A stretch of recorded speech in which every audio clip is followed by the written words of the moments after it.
I looked down the street towards the main road. 4 estate agency notice boards adorned the immaculate lawns of houses in the close. There were 2 more in the other direction. Oh my God. This could hurt property prices, I thought.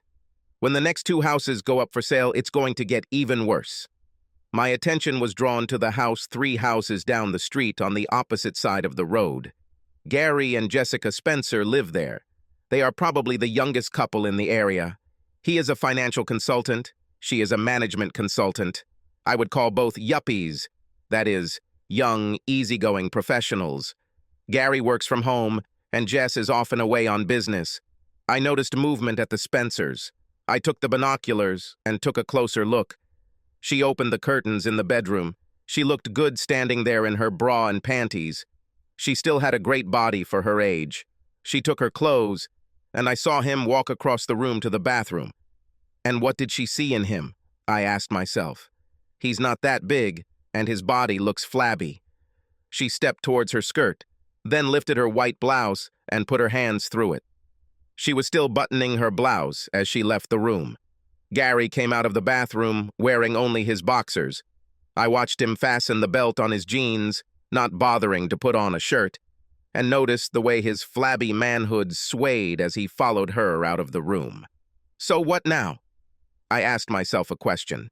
They'll sit and chat over a glass of wine or maybe a cup of coffee, or maybe he'll get straight to the point. I waited another 15 minutes before there was any movement. The side gate opened and she came out.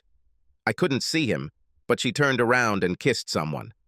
Walking down the road, she turned and waved at him before crossing the road. My wife was returning home.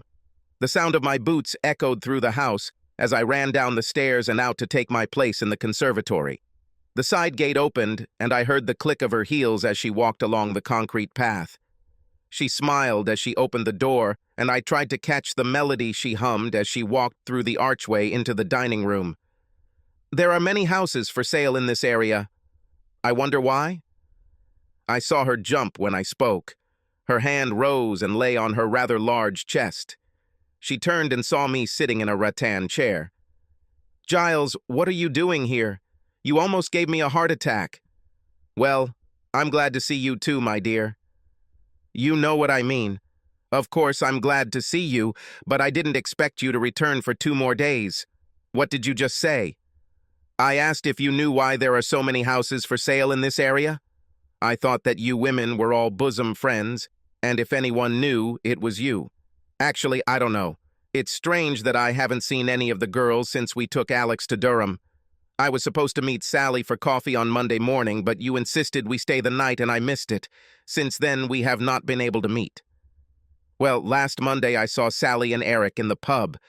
It seemed to me that there was some kind of tension between them. When Eric went to the toilet, Sally confessed to me. Apparently, old Eric had an affair 4 years ago, and Sally just found out about it. They try to sort it out, but another woman lives nearby, and Sally wants to be as far away from her as possible. I noticed the blood drain from her face when she heard my news. This happens a lot in my line of work. The person you are questioning thinks that you know nothing, but you imply that you know much more. Suddenly, he loses his footing and his mind starts racing, trying to figure out how much you know. She froze for a while and then began twirling her hair with her fingers. Don't you think it's strange, Isabella, that Sally trusted me and not you, her best friend? She fidgeted again. Now that you're home, I'd better go cook dinner, unless you want to go out. She moved towards the refrigerator, paused, then came back to look at me again. Giles, what are you wearing? I stood up, pulled the top of the leather suit over my shoulders, put my arms through the sleeves, and twirled in front of her with my arms outstretched to the sides. Like? I thought the colors were particularly suitable. Red, white, and blue, queen and country and all that. It looks ridiculous. A man your age in a motorcycle uniform, and as for queen and country, it's been 12 years since you left the army and became... She racked her brains, trying to remember what her husband did all day. Security consultant, dear. I became a security consultant. That's how I make a living, and it's been a pretty good life, hasn't it? I remember you didn't need to tell me this, I just couldn't find the words, that's all. Yes, I think everything was not bad. We live here in the house and do not need anything. so I guess we can say that we live quite well. I exceeded my promise to your father, didn't I? He promised to keep you at the level to which you are accustomed. I think I did everything even better, but now that I'm retired, you might have to cut back a little. She dropped the oven plate she had taken out of the cabinet. When a ceramic dish hits a ceramic tile floor, none of it feels particularly good. Isabella, you actually need to be more careful. The dish is easy to replace, but who knows if we can get such a tile anywhere else. To hell with the tiles, you're standing here in motorcycle leather and saying you're retired. What kind of midlife crisis is this? When were you going to talk to me about this?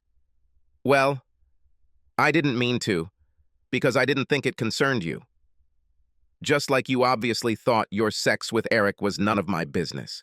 Now that blow actually hit home, she staggered and was forced to grab part of the kitchen island for support. Almost done. Now one more blow. Of course, you know that Tom and Helena are getting divorced. I have to say, it took me by surprise. When we moved here 3 years ago, they were like a young lover's dream. She almost whispered, and I had to ask her to repeat it. You don't know why? Sally didn't know for sure. All she could tell me was rumors, and you know how much I hate spreading rumors. She took a stool and sat down. What do the rumors say? Something about Tom having someone on his side, but I wouldn't worry about that. These are just rumors. Now she was very pale, and maybe I'll give it one more shot before she has to visit the restroom. You know, it got me thinking. With so many houses for sale at once, I wonder if there's some common connection. We know about 2. Can you remember anything that connects the other 2? Sorry, I need to go to the toilet. She stood up and ran to the downstairs toilet. It seemed like a good time to have some coffee. I turned on the coffee maker, enjoying the aroma as it ground the beans and prepared the black liquid. I was still drinking my coffee when she came out of the restroom.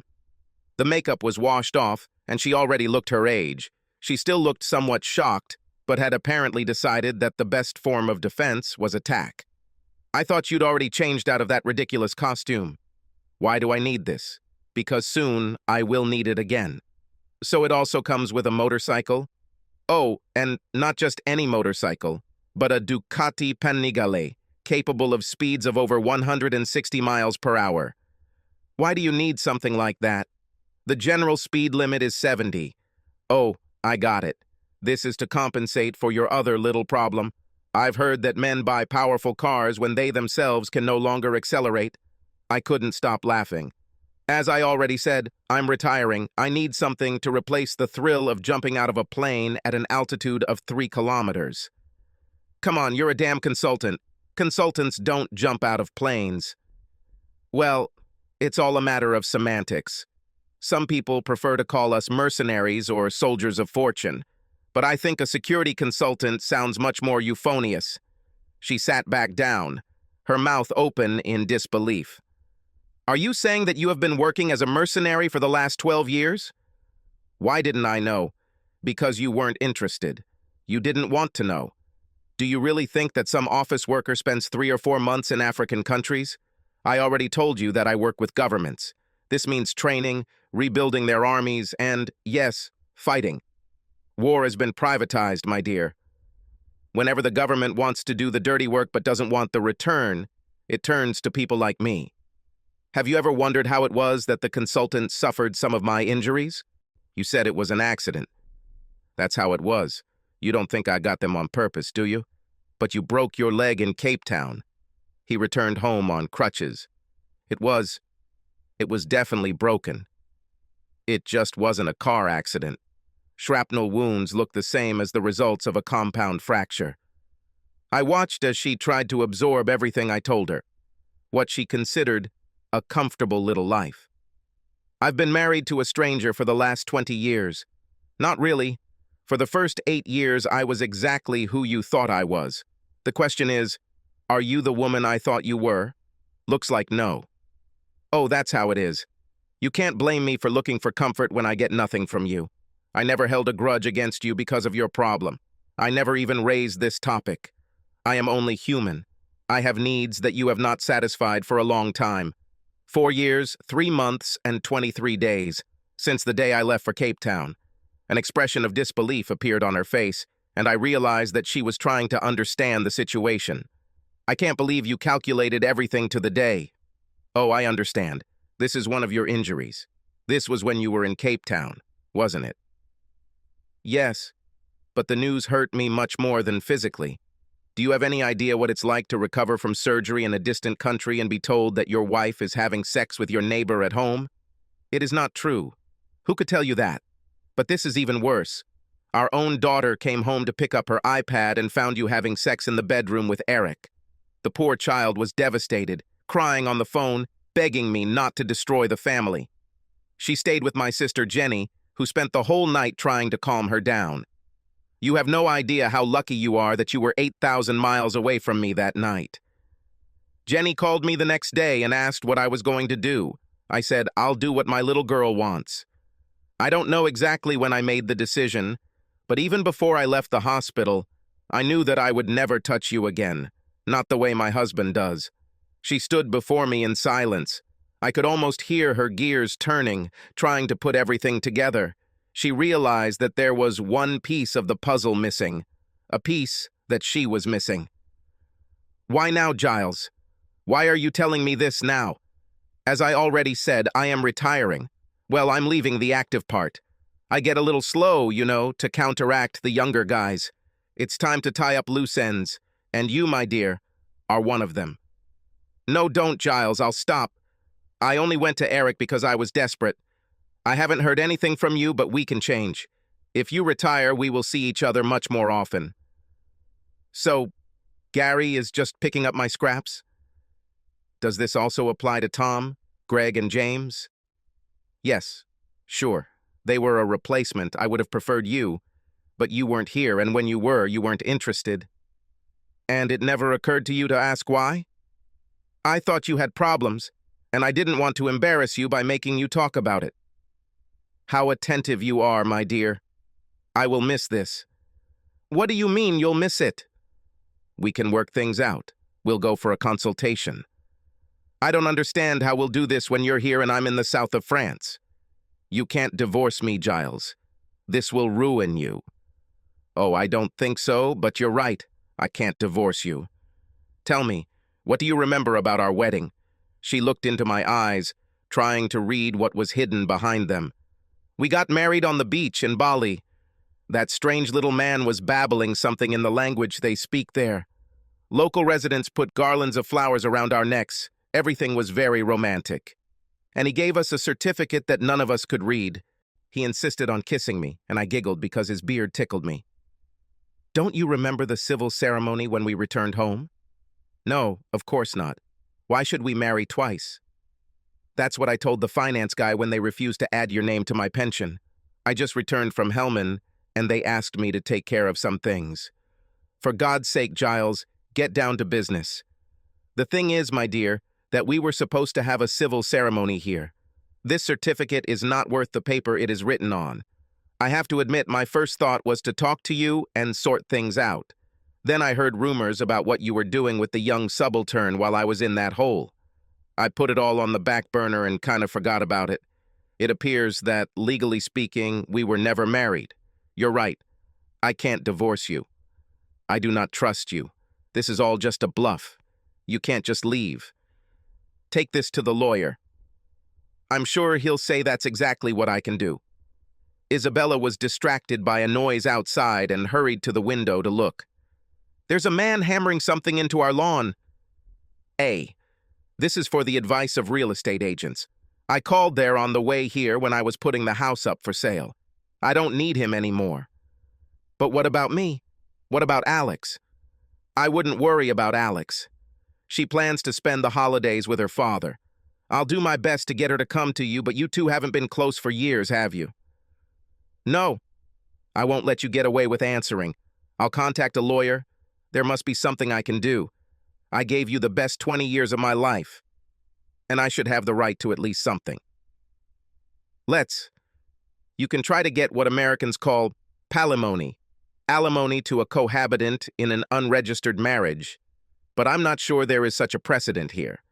You can demand payment for being a nanny and housekeeper, but when the court sees how much you spend every month on clothes and jewelry, it may decide that you owe me.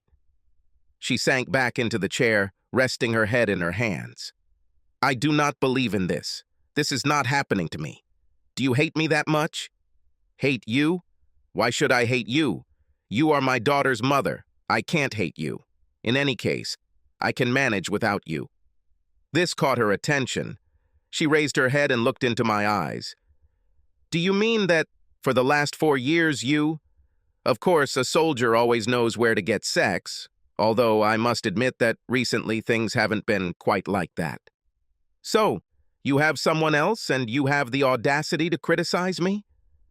Yes, it's unfair of me, isn't it? Especially because it was you who brought us together. Sometimes you really are too kind to me. I watched her trying to comprehend the events of that day. She stretched her legs out in front of her, wrapping her arms around them. She swayed slightly and sometimes shuddered. It seems that although your sensitivity prevented you from talking about my little problem with me, it didn't stop you from talking about it with your girlfriends. Jessica was especially sympathetic. She suggested that I contact various people who she thought could help me. I said that I had no problems, but of course, I could not expect her to take my word for it. I had to demonstrate to her, and the demonstration was real. You know, she's actually very athletic. Are you with Jessica? Now I understand that you are joking. You're almost twice her age. What could a woman like her see in someone like you? I could ask the same thing about you and Gary, since he still seems to find something attractive in you at least twice a week. Perhaps I should have apologized for this question. It's a little below the belt. She really had no idea that I knew about it. The hammering outside had stopped, and the man from the real estate agency had driven a stake into the ground and was attaching a for sale notice to it. The sound of hammering gave way to a lower rumble. Looks like this is my motorcycle, I said, picking up my helmet and walking towards the front door. Outside, a motorcycle stopped in the driveway. The thin but well-built rider dismounted, throwing her beautifully contoured leg over the seat. As she lifted her helmet, a shock of red hair fell over her shoulders. Terrible beast, I understand why he excites you so much. I think I should be envied. When it comes to a thrilling ride, my dear, nothing compares to you. She smiled and bit her lower lip lightly. We are very good together, aren't we? Of course. Now our work here is almost finished. It's time to move on to the finale. The real estate man finished with my board and began driving stakes into the Spencer's lawn. I didn't notice my wife follow me out, but Jessica saw her and leaned to the side to look past me. Oh, hi, Isabella. Could you do me a favor? Gary isn't feeling well. You'll look after him for me, won't you? Isabella seemed speechless, so Jessica answered for her. Of course you'll look. Why not? You've been doing this for so long that you hardly notice the difference. I put on my helmet and started the engine. Jess hopped in behind me, and we drove the short distance to the Spencer house. Gary was arguing with the guy setting up the notice board. He was caught off guard when a motorcycle pulled into the driveway. He was even more surprised when his wife jumped out of the back seat. Be nice, Gary, and let the man do his job. But I don't understand what's going on. Perhaps this will help, she said, taking an envelope from her leather jacket. This is a letter from my lawyer, in which I inform you that I am filing for divorce. You don't have to sell the house. You can always buy it from me. But I don't think you have the money for that. Gary stood and looked at her with his mouth open. Don't worry, dear. Isabella promised to look after you, so you're unlikely to notice that I'm gone. Now be a good boy. Go back into the house and let the man do his job. He didn't even open the envelope. He simply turned and slowly walked back to the side gate. Jess zipped up her suit, put on her helmet, and climbed in behind me. We had barely left the gate when a voice came over the helmet intercom. How long does it take to get to Portsmouth? About an hour. I'm not sure my ass can handle sitting for that long. Don't worry. If your butt hurts, I'll massage it all the way to France. How long does it take to sail there? About 7 o'clock. What will we do with ourselves during this time? I booked a cabin. I felt a slap on my shoulder. You are a very naughty boy, and I love you. When I felt her arms wrap around my waist and her body press against my back, I knew this day was worth waiting for. He went on long business trips. She had no idea that for many years he had been a mercenary and military consultant for his government in other countries. In his absence, she slept with many of her neighbors. Their daughter told him about her betrayal. Their wedding was in Bali, and he learned that if they didn't have a civil ceremony in their country, then they weren't actually husband and wife. He retired. I put their house up for sale. He left her without anything, because in fact, she was a stranger to him. He went to live in Paris with the wife of the man who was her last lover. Before leaving, this girl brought her unfaithful husband a divorce envelope, and she also put the house up for sale. 4-5. Her infant